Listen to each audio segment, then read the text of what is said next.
This is a short video on the Verde vans designed to show how to use the water system, the electrical system, how to use the stove, fridge, toilet, etc. So we'll go through each of the following items. Okay, so this is called a color controller. This is basically that device that tells you all about your electricity in the van, how much is left, how much is charging, etc. When you first come to this, the screen may be blank. If the screen's blank, like it is now, you just press any button on there to turn it on. So this top right will only show power coming in if you're using the plug that's underneath the refrigerator to charge it from an extension cord from your house. The bottom one tells you how much battery power is actually left. It's at 100% now, which means all 3 batteries are charged.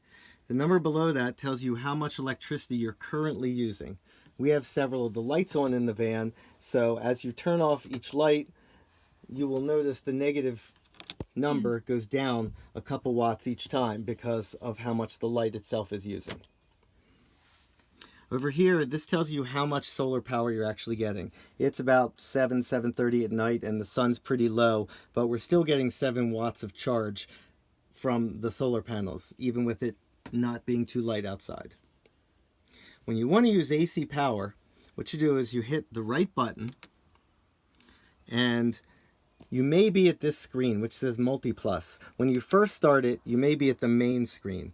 If you're at the main screen, you want to scroll down till you get to Multi-Plus, and you want to press that. When you're on Multi-Plus, you want the cursor to be on switch, and you press the middle button again, and then you can change it to on. And that'll turn on the inverter, which allows you to use the hot water heater and the 2 other plugs to run induction stoves or other AC powered equipment. So these go forward and backward to the screens, and these go within the screens, up, down, and around? Well, these go from screen to screen. If you hit the one that says pages, it'll take you back to the overall showing you exactly what's happening. If you hit the one that says menu, it'll give you options of changing things. The most part, the only thing you're going to change is the inverter, and you're going to turn the inverter either on, or if you're not using it, we leave it in charger only, and if you leave it in charger only, that allows the solar panels to charge the batteries. Unlock or lock, as the case may be, by holding on for 3 seconds. So now I just turned off the lock. Now I will turn it on again. So now it's available. And now I have... Don't you have to, don't you have to turn it off to be able to use it? Okay, here. So I turn it on, and then I choose whether I want boiling or frying. Okay, so this is boiling and this is frying. So I press it again, it goes to frying, press it again. And so now this is the amount of wattage that you could conceivably have with this device. Maximum is 1800, and it's already started boiling, as you can see. It just took a few seconds. I mean, it's very fast. So now I'm bringing it down to 60, and it's still getting really hot. It's actually still boiling. I mean, this happened in a few seconds. So it's extremely powerful. If I wanted to fry it, I would have done this, and it would be a different kind of, as you can see, this is it. I better turn it off. This, by the way, is a timer. So you can time it for 1 minute, and then you can put it on for however many seconds you want, or there's no way to bring it down. So I think you just got to start again from scratch. But actually this is boiling, and I'm going to turn it off. Now the fan underneath it is going to keep going for a certain amount of time while it cools the heating element that's underneath this glass top. But as you can see, the refrigerator is right here. Now this door doesn't stay up by itself, but it will stay up when you have the refrigerator up like this. The refrigerator is plugged in to a DC plug that's behind this cabinet. And you want to use it on DC whenever you can, because you don't need to have the inverter running, so it will use less power to stay the same cold. If you take this out and you're using it somewhere else and you want to plug it in your house, it also does come with an AC plug that you can use to plug into a regular house plug. Refrigerator, the power plug is right here. It's really simple. Press it and hold it for a second, and it'll turn on, and it will tell you the temperature that it's currently at, which is 79 degrees because it hasn't been run. As you hit the down arrow, as you hit set, and then hit the down arrow, you can change the temperature of the refrigerator to whatever you want. 39 or 41 degrees is perfect for a refrigerator. This will also function as a freezer, and if you turn it down below freezing, but it will only function as a refrigerator or a freezer. Now, food that you want to stay cold should go in this section of the refrigerator. If you want stuff like butter or cheese that doesn't have to stay as cold but just needs to be cool, you can put it in this section of the refrigerator right here. The Nature's Head toilet separates liquid and solid waste. The liquid goes automatically into this front container, which you can regularly change, and you can just rinse this out with water. Sometimes you can clean it with a little bit of vinegar and water. And that gets changed regularly. There is a lever here on the toilet that opens a hatch for solid waste to go into the composting chamber. And this crank on the side of the toilet is being used to turn the waste so that it gets mixed into the coconut coir composting material in this back section. And most people who have these kinds of toilets in vans rarely use them for solid waste, preferring to not have to change this very often. This waste turns into dirt, so this can literally sit here for months, even years, and it's going to be fine because there is a fan that is taking the moisture out of the back section, allowing it to really compost and removing any odor from the van. So what's so great about this toilet is that it is odorless. You really don't ever have to deal with anything stinky. Hi, in this video I'm going to explain to you how to empty the toilet, both the front urine container and the back feces container. The front urine container needs to be emptied whenever it looks like it's getting full. Depends upon the number of people in there and how often it's used. It's very easy to empty the urine container. There's two clasps on the side. You pop them open, and then you can lift the top up, and the urine container just comes right out. There's a cap that you can put on the urine container, and you can take it out and dump it in the woods or in a toilet.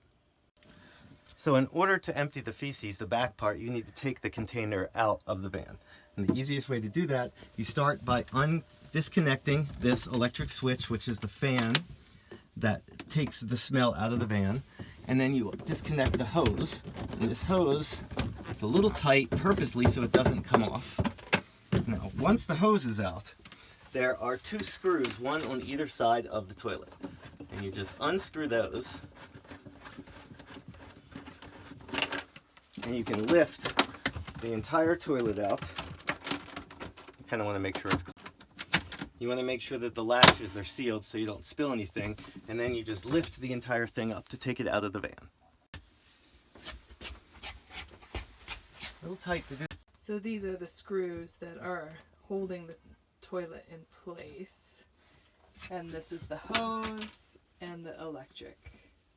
If you leave the urine container in on this part, it makes it a little easier because it gives you a strap to grab in the front. And then you can take it out of the van much easier. So once it's out of the van, and you want to empty the feces container, you lift this up, it slides right off. And this would normally be what's filled with compost, basically, a mixture of the coconut coir, peat moss, and the feces.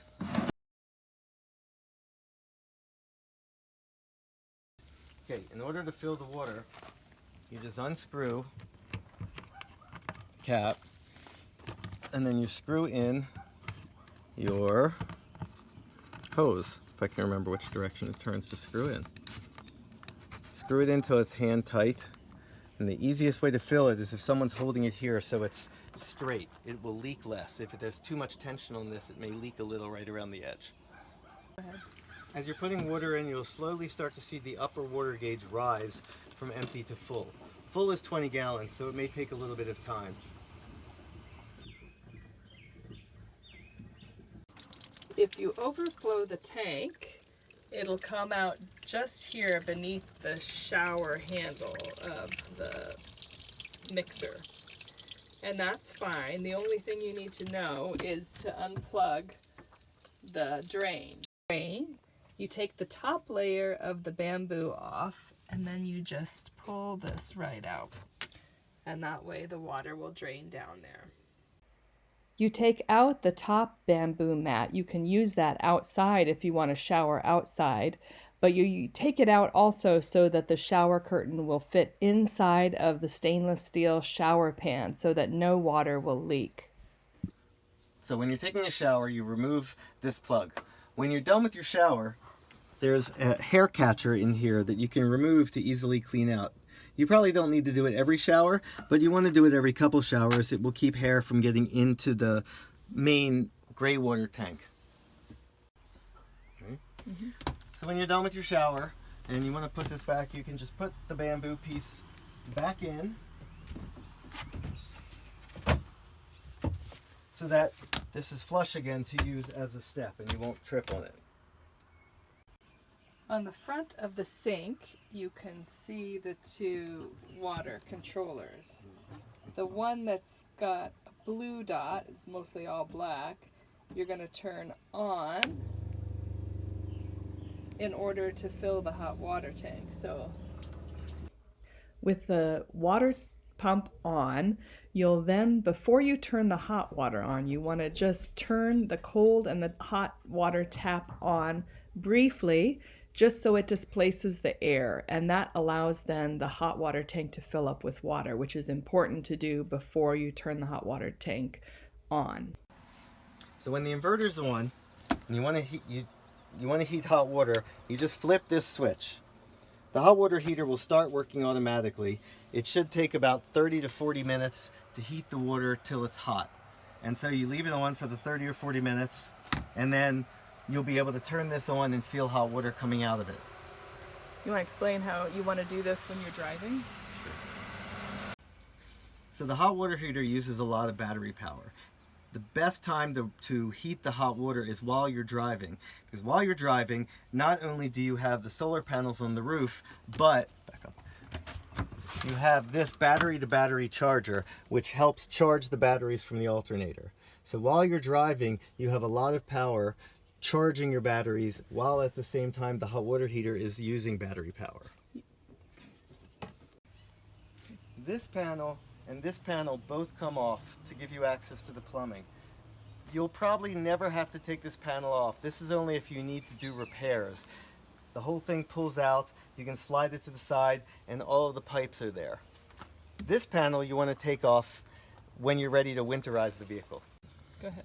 This Allen wrench, which we'll give you to go with the van, will work to take all of these screws out. And there are 3 of them that hold this side panel in place.